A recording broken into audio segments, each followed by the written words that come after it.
السلام علیکم ورحمۃ اللہ وبرکاتہ۔ میرے دوستو، محسوس یہ ہو رہا ہے کہ خود 4 مہینے لگانے والے، چلے لگانے والے، پابندی سے ماہانہ سہ روزہ لگانے والے یہ بھی یوں کہتے ہیں کہ اسباب کی دنیا ہے، اسباب اختیار کرو۔ یہ تبلیغ کی محنت کرو گے تو اللہ تمہارے اسباب آسان کر دیں گے۔ سوال اس بات کا ہے کہ جو محنت کو کر رہے ہیں ان کے یقینوں کا کیا ہوا؟ میرے دوستو بزرگوں، اگر ہم بھی یہی کہیں کہ اسباب یہی ہیں جو دنیا میں نظر آ رہے ہیں، یا دنیا میں پھیلی ہوئی شکلیں، اور یا دنیا کے نقشے ہی اسباب ہیں، اور مشرکین، ملحدین، کفار، یہود اور نصارہ بھی یہی کہیں کہ یہی اسباب ہیں، بس تو پھر اس کا مطلب یہ ہے کہ ہم سارے کے سارے ایک ہی راستے پر ہیں۔ یہ سچی بات ہے کہ ہم سارے کے سارے ایک ہی ڈگر پر ہیں۔ پھر انبیاء علیہم السلام کا کام ہی کیا تھا؟ حضور کے پاس جو کوئی اپنی حاجت یا اپنا کوئی مسئلہ لے کر آتا تو جسے پیٹ میں درد ہے تو آپ صلی اللہ علیہ وسلم نے کہا جا نماز ادا کر، اور فاقہ آ گیا تو کہا جا سورہ واقعہ پڑھ۔ میرے دوستوں مجھے بتاؤ تو صحیح کہ کہاں حضور نے ان کو یہ اسباب بتلائے؟ ہم اصل میں جو دعوت دے رہے ہیں وہ اس بات کی کہ ساری دنیا اعمال پر آ جائے۔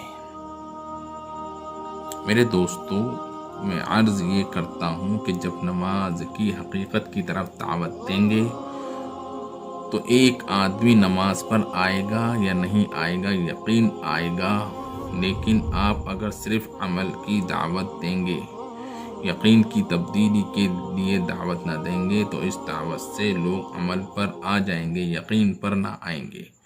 پھر جب اس نماز کے مقابلے میں دکان آئے گی، جب اس نماز کے مقابلے میں کھیت، کارخانے یا گھریلو مسئلے آ جائیں گے تو یہ نماز چھوڑ دی جائے گی، کیونکہ شکل کے مقابلے میں شکل آئے گی، لیکن حقیقت کے مقابلے میں شکل آتی ہے تو حقیقت کو اختیار کر لیا جاتا ہے اور شکل کو چھوڑ دیا جاتا ہے۔ اس لیے کہ ابھی ہمارے اعمال یقین میں نہیں آئے ہیں، معمول میں آئے ہیں۔ حضور نے قیامت تک آنے والوں کے لیے اپنی نماز کو نمونہ قرار دیا ہے اور اپنی والی نماز دی ہے۔ اب خود اپنی نمازوں کی مشق کرنی ہے، ظاہر کے اعتبار سے بھی اور باطن کے اعتبار سے بھی۔ میں نے دونوں عرض کر دیے ہیں، ظاہر میں مسئلے کے اعتبار سے صحیح ہوں اور فضائل کے اعتبار سے فضائل، باطن کے اعتبار سے کہ جب حاجت آئے نماز کو اختیار کرو، اور اگر حاجت پوری نہیں ہوئی تو پھر نماز ادا کرو، پھر حاجت پوری نہیں ہوئی پھر نماز ادا کرو، یہاں تک کہ کوشش کرتے کرتے جب تب غیر یقینی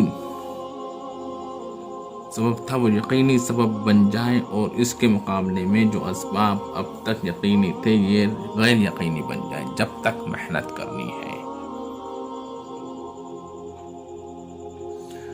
باطن کے اعتبار سے کہ جب حاجت آئے نماز کو اختیار کرو، اگر حاجت پوری نہیں ہوئی تو پھر نماز ادا کرو، پھر حاجت پوری نہیں ہوئی پھر نماز ادا کرو، یہاں تک کہ کوشش کرتے کرتے نماز جو اب تک غیر یقینی سبب تھا وہ یقینی سبب بن جائے، اور اس کے مقابلے میں جو اسباب اب تک یقینی تھے غیر یقینی بن جائے۔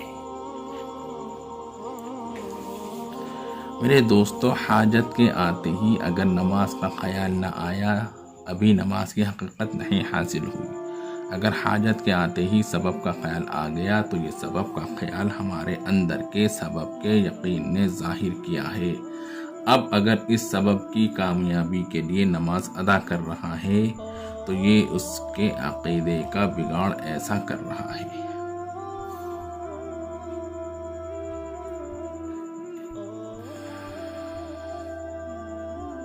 میرے دوستو، امت عمل کر رہی ہے اسباب بنانے کے لیے۔ عقیدہ کا بگاڑ ہے کہ اسباب بنانے کے لیے اعمال ہو رہے ہیں۔ میرے دوستو، عمل وہ سبب ہے جو اسباب کے خلاف اللہ کی قدرت سے براہ راست کامیابی دلوائے گا۔ عمل وہ سبب ہے جس کے انکار کی گنجائش نہیں۔ وہ سبب ہے کہ اس کے اور اللہ کے درمیان کوئی پردہ نہیں۔ اب اپنی ضرورتوں کو نماز سے پورا کرنے کے لیے ایک نماز سے دوسری نماز کا انتظار کر کے اس سے اپنی حاجتوں کو پورا کرنے کی مشق کرو۔ یہ نماز کے ساتھ دوسرا کام ہوگا۔ تیسرا کام دعا کہ جب نمازی کی دعوت اور نماز کی مشق کرتے ہوئے جس طرح عرض کیا گیا ہے، پھر نماز کے عمل کو پورا کر کے سوچنا کہ اللہ کی شان کے مطابق نماز کا حق ہم سے صحیح ادا نہ ہو سکا، اس پر رونا اور کہنا کہ اللہ تو ہمیں نماز کی حقیقت عطا فرما دے۔